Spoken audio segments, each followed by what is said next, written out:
rather have someone that worked in a diner or a pizza shop or a hot dog cart, and then I can really teach you fine dining stuff. Yeah. Because you got a good foundation for it. That's a good point. Right? Very good point. Restaurant Punk, what's up? Restaurant Punk. What's up, Punk? What's up? What's up? What? What's up, man? Hey. What's going on? How you doing? Not too much. How you doing? What are you doing here? Just hanging out with you guys talking. Where'd you come from? Originally, I came from Willingboro. Willingboro? No, Where's that? I came from Pennsylvania. Willingboro's in New Jersey. Willingboro is in New Jersey. What exit? Close. 295, exit 8A. For those of you that aren't in Jersey, we have the Parkway, right? And we usually ask what exit you're from So if you're going up north. Camden, Burlington. Camden, Burlington. Yeah. And what exit is your family off of in Parkway? My family? Yeah, your mom. Is she up north? What exit? 98. 98? Yeah. And what exit are you? 148. 148? No, you're 144? 48. You're just 48. Oh, wait. I don't For those of you that aren't in Jersey, yeah, sorry, 48. we find out where you live by the exit number. So we are now at we're like at exit 4, right? But I'm from Pennsylvania. But you're from PA.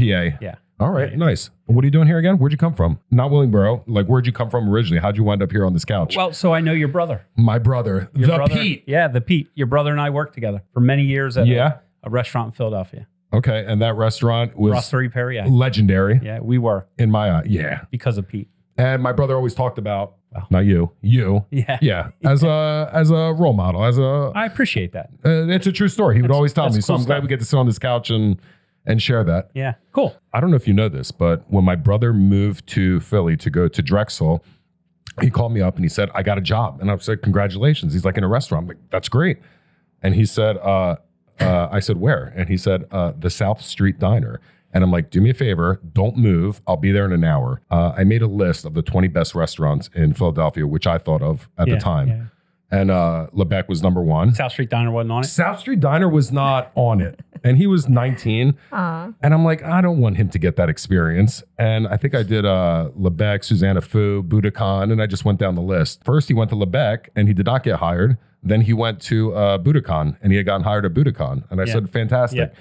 And I really attribute that to, working in a restaurant, working in fine dining. I'm not saying the diner's not fine dining, but I've had many drunk meals at the South Street Diner when I was younger.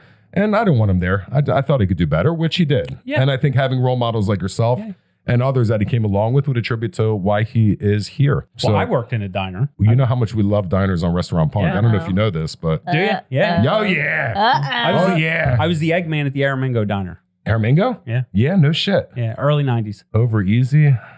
How were your over 6 easy? on 3 over, Flat top grill or flat saute? Flat top. You need a flat top, right? Top, you need a flat top in the kitchen. It was huge. It was 6 foot by 4 foot. Yeah. It was gigantic. It was busy. And I think for a foundational piece, working at a diner, it builds a good foundation. Because if you can make eggs, you can make anything. You learn to work small. Agreed. Everything's got to be within a pivot foot. Was that your first time in a kitchen? Well, first time in a restaurant kitchen, but pizza shops before that, hot dog carts, the carrozzis.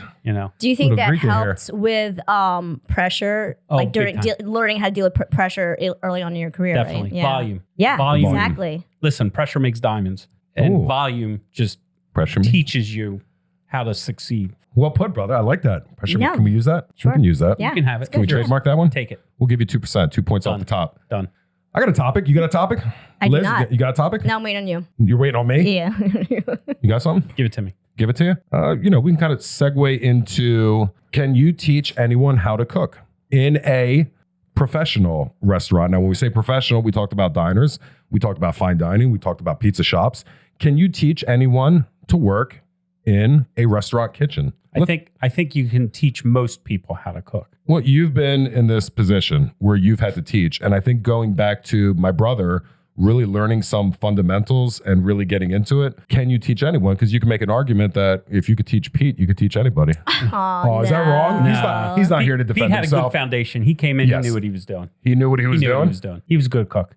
He did refuse to put a steak in a microwave once at a certain restaurant in Philly, and he got fired for it. Oh, really? Yeah, I'll tell you which one afterwards. Yeah. Great story. I'd put it in a microwave. That's what the customer wants. That's what they get. If the chef tells you to do it, you can do it. You do it. Just throw it in the microwave. So let's take somebody off the street. I thought of this topic because I think I saw it on Sports Center. A basketball player and a football player. Can a basketball player go onto a football field? I just watched that last week. Are you shitting me, right? Yeah. So, I saw that conversation. Yeah, I was thinking of a topic. And they decided a basketball player could play football, but not vice versa. Yeah, I feel like it was Shannon Sharp and and they were like, I don't remember who it was. Yeah, I remember this conversation. Because they were like, LeBron could go onto a football field and play wide receiver at 6'8", and he's very athletic and he's going to catch the ball. So, which leads me to my topic. Can you just take anybody off the streets and put them in a kitchen and make it work? Now, you could start them off small. It depends on who your chef is or who you're working with. Yeah. But you know. I think you could. I think you could with most people. You got to have common sense, though. Common sense with a knife or just common sense overall? Just common sense. Just common. You got to have common sense to work in a kitchen. Okay. If you don't have it, you're not going to succeed. So let's say somebody comes in off the street and they are a culinary grad. Let's say CIA. Right? I'd rather have a non-culinary grad, but that's another topic. That's okay. That's another topic. Another day. Right, because yes, that's another day. But you don't just throw them into the fire, right? No, never. Right? Right. I think also it depends on how well you can communicate as far as being a teacher. That plays a role. Yes. But there are some people you could be very clear, and it's not even just with kitchens, and they just cannot get it. It depends. That's right. Yeah, not everyone can do it. Right. Now I think if you ask Pete, he'll tell you Brasserie was a teaching kitchen. We definitely were a teaching kitchen. Okay. And we pumped out a lot of really good cooks. And the bad cooks, they didn't last. They were gone in a week or two. In a week? Real fast. How would you differentiate a bad cook from a good cook? Just bad habits or just not into it? Well, bad habits for sure. Okay. Expecting to be. So when we were at Brasserie, the Food Network was big. Yes, I remember clearly, right? brother. And everyone wanted to be Emeril Lagasse and Bobby Flay. Bam! That's right.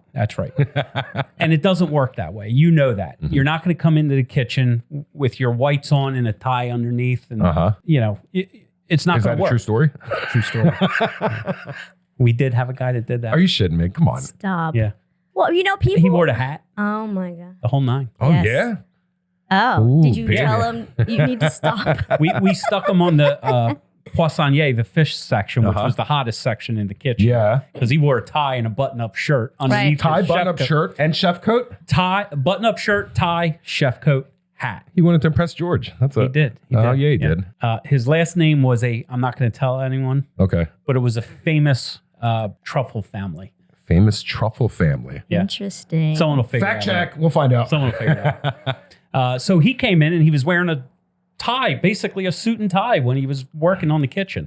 He didn't last that long. He did not last that long. No. So will we go for inexperience, common sense, or just bad habits? So I would rather have someone that worked in a diner or a pizza shop or a hot dog cart, and then I can really teach you fine dining stuff. Yeah. Because you got a good foundation for it. That's a good point. I've said Very it good before. point. Learn to work small. All your mise en place is in the same spot all the time. Mise en place isn't just shallots and garlic. It's tongs, spatula, it's everything. And people that work in volume, they just seem to get it. So then you can teach them finesse. Oh, I like that. Yeah, well, I think also too with bartending, right? So if you get thrown in, because I'm a bartender, if you get thrown in and you work at a really busy place, anything after that's easier. Then you can fine tune later. That's right. Yeah, right? I So agree. that's like the same thing. Exact same thing. I think one issue that a lot of people I think would run into are the people that want to go rogue. So you'll be very specific and you tell them what you want, but they have in their head what they think with their inexperience is better. Yeah. Right? I think that's probably an issue. Anthony Bourdain had a quote about that in his cookbook, Kitchen Confidential. Oh, I might know this one. Yeah, Forget the quote exactly, but it had to do with show up every day on time, do your work, get everything done, and then we can talk about f***ing lemongrass. Yeah. You know the quote. Yeah. Of course. And that's true. That's Good right. call, brother. Yeah. I met him too. There's a That was really Oh, cool. me too. I don't know if you remember a place called Blue on 8th Street that Oh, Steven yeah. Starr opened. Yeah. I was sitting there with my baby mama, and I looked up and I saw him at the bar having a cigarette. Yeah. And I just this was 2000. Oh. So 23 That's years about when ago. it must probably the same weekend. Same he was in weekend. Philly. Yeah, same weekend he was Yeah. in Philly. Yeah. Cool cap. Yeah, he But- really was. Yeah, definitely. I mean, we have his quote up there for a reason. That's him. Oh, is it? Yeah, I like definitely. That. Yeah. Definitely. I was checking that out earlier. Yeah, he's the guy. He's the guy. So He had we the take greatest job. I don't ever feel like, servers or bartenders, that are working in the restaurant, regardless of diner, regardless of fine dining, whatever you want to call it. I don't ever feel like the servers or the front of the house just really want to work in the kitchen. I have come across some that would like to learn because they're curious. And maybe you can use the Food Network as an example because, back then it was like, oh, glamorous chef and da-da-da-da. But, I would never see servers. I could count on one hand how many servers said, I would like to learn how to cook in the kitchen. I know one. You do know one. That's it. Yeah. So when I say, can you just take anybody off the street? I would say the majority of people say, I don't want to. Well, so if you're a server first, it doesn't make sense for you to give up a 30-hour work week where you can double the income of a line cook. It just doesn't make sense. Well, would you like to take that? Because would you stop what you're doing to hop in the kitchen and make, what'd you say, 1/3? Maybe a third. Maybe a third. Well, that I've always had a curiosity to learn because I like to learn. Well, you'll be hopping in the kitchen very soon, correct? To learn just for practical reasons with with the group. For money reasons, obviously I would not. But I'm different. I could do it for free and be happy only because I like to learn. That's just me. Yes. But what I was thinking about are have you other specific stories that you could think of in the past where someone did something, you're like, that was like it. You're like, no, you cannot be taught. Yeah, I'm sure. You cannot. After seeing them do something very specific, you're like, no. Yeah. We had a restaurant graduate. I think she came from Drexel. Okay. Which I think is where Pete was. Yes. Yeah. I think she came from there. I don't remember her name. And she was just getting in the way. Everything we would ask her to do, she was just getting in the way.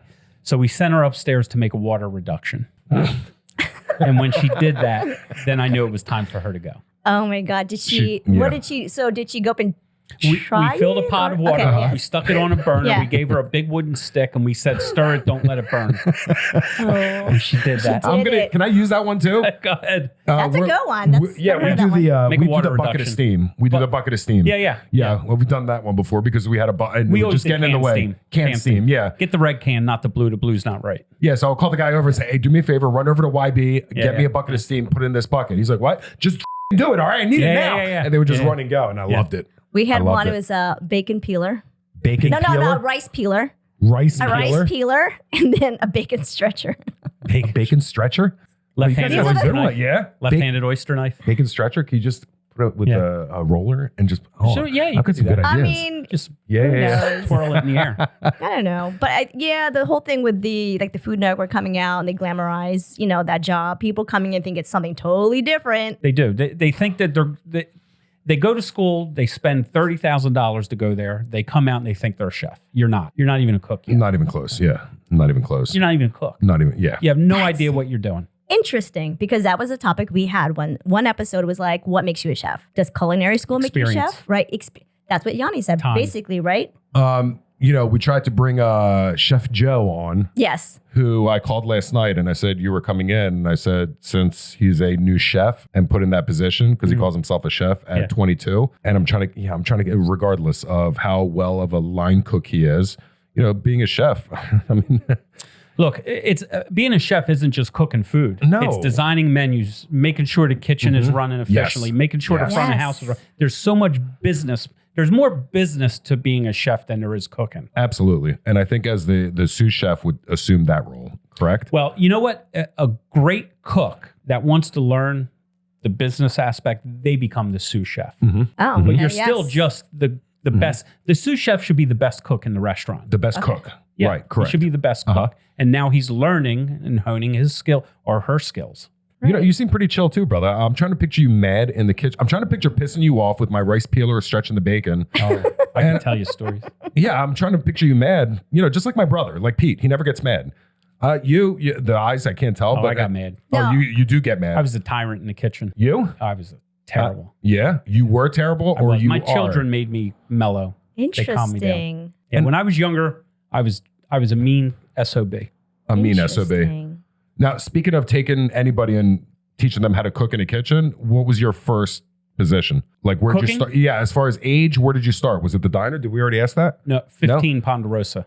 Ponderosa? Oh. Yeah. 16. Yeah. Ponderosa. 15. Me. I was a busboy. I was a dishwasher. Well, the dishwasher didn't show up one day, and the manager came and asked me, "Do you want to work in the kitchen washing dishes?" I said, "Well, I get more than $1.85 an hour." And he said, "Yeah, I'll give you $3.35 an hour." I was like, No shit. I'm in. Sold. Yeah. So then I was washing dishes, and it was right next to the line where the cooks were. So I would, in between dishes, I'd go on the line and I'd watch these guys and I'd help them.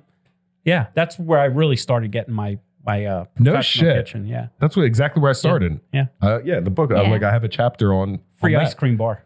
Oh yeah, remember that? The bar. I used to wait a dish for like this. Oh yeah, holy shit. And then from there it was pizza shops, hot dog carts, diner. Right. So I don't know how much you know about our group, but we have a couple restaurants called George's Place, which could be equated to faster casual or not. How would you know? Casual, yeah. Casual, more refined than a diner. Yes. That's exactly right. Thank you. Yeah. And then we have our other concepts, which I'd like to think of are more upscale, right? So when you make the point about, I'd rather somebody work in a diner, a pizza shop, volume, and then come and learn, I could agree with that. And I can make the argument that if we can figure out how to perfect our George's Place restaurants, because we're looking to find consistency, and we always use consistency builds credibility, but we're starting to notice that some of the dishes at 5 of the George's Places, one serves it one way, one serves it the other way. One cuts the chicken horizontally for the Caesar salad, and one kitchen cuts it vertically. And I think it's little things like that when it comes to multi-unit operations. Like, how do you get everything consistent? Yeah. So I mean, you're in the in-between area. So there's a restaurant that is just one or two restaurants, and it's okay if they do things a little differently.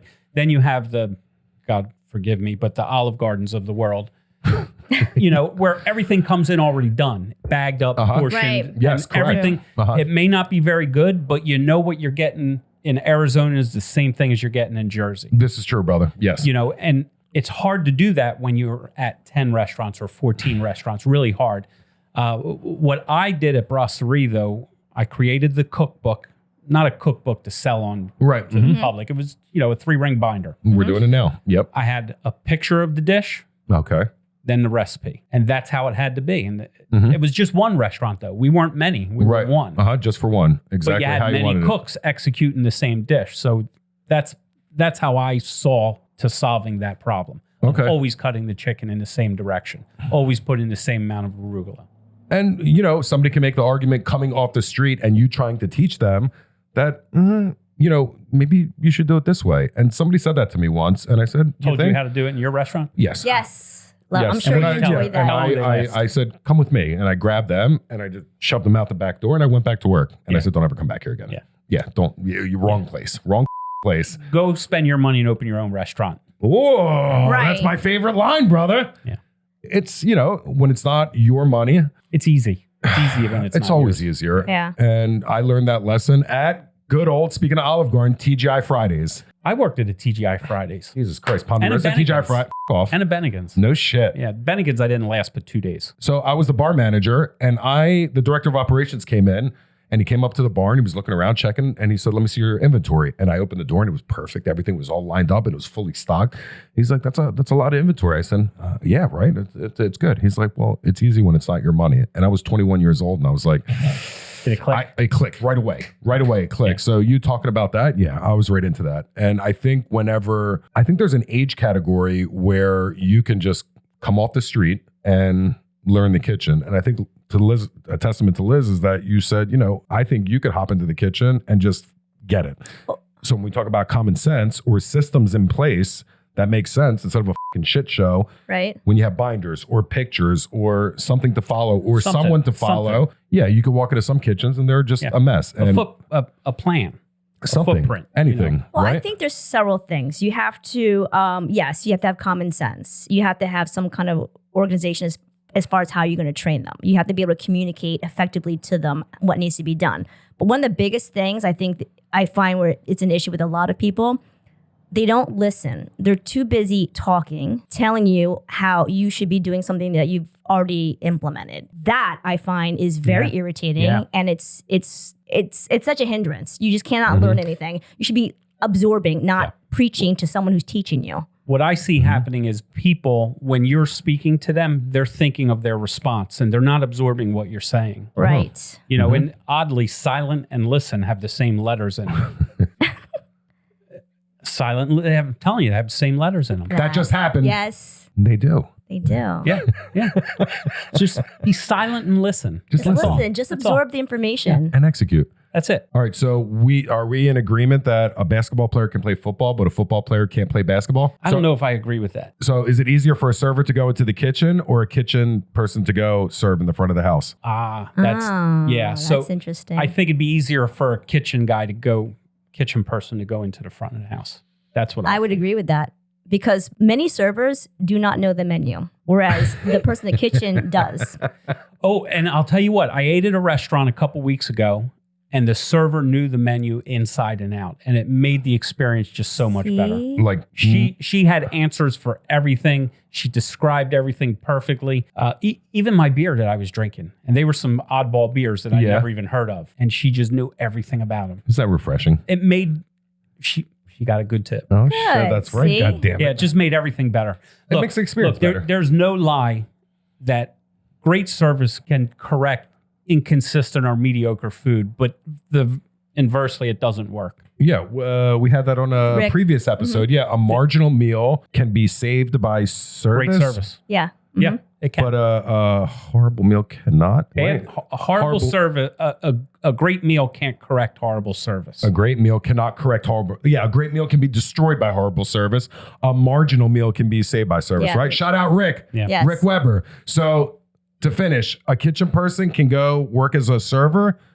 Is it easier for the server to go work in the kitchen? You say... I don't think it's easier. I say kitchen go into the dining room. So you're telling me one of the guys in the kitchen, it would be easier for them to learn how to serve? Think so. Yep. You agree with that? Yep. Well, there's as far as menu knowledge, yes, but as far as being able to juggle, actually, yeah, they probably would do better. I think they could. Yeah, I think so they could. You both think that it would be easier for the kitchen person to go serve in the front of the house? If you're a good cook, if you're a good solid cook, you have a sound foundation, I believe you could go front of house. Because I think the server will be so bent out of shape that they're making less money that they'll just be not money. I'm just talking about but that not will money. Factor in. We're not talking about money. Psychologically, that will factor in. Because the basketball football analogy had nothing to do with money. Okay. They're basically saying that Jalen Hurts could not hop on the Philadelphia 76ers and play power forward. It'd be easier for Joel Embiid to go to play defensive end. end. Yeah. So kitchen to front of the house, I would absolutely agree with that. Agreed. Yeah. Done. Okay. Yes? Sure. We win? Yes. All right, done. That's my We're position. Out. Restaurant punk. Out. Out. Out. Out. Can you clap again? Okay. It just gets me in the mood. And now Yanni's officially in the mood. Now we can start. What? And that's all it takes. 3 claps. She's on fire today, yeah? What you got? What do you want?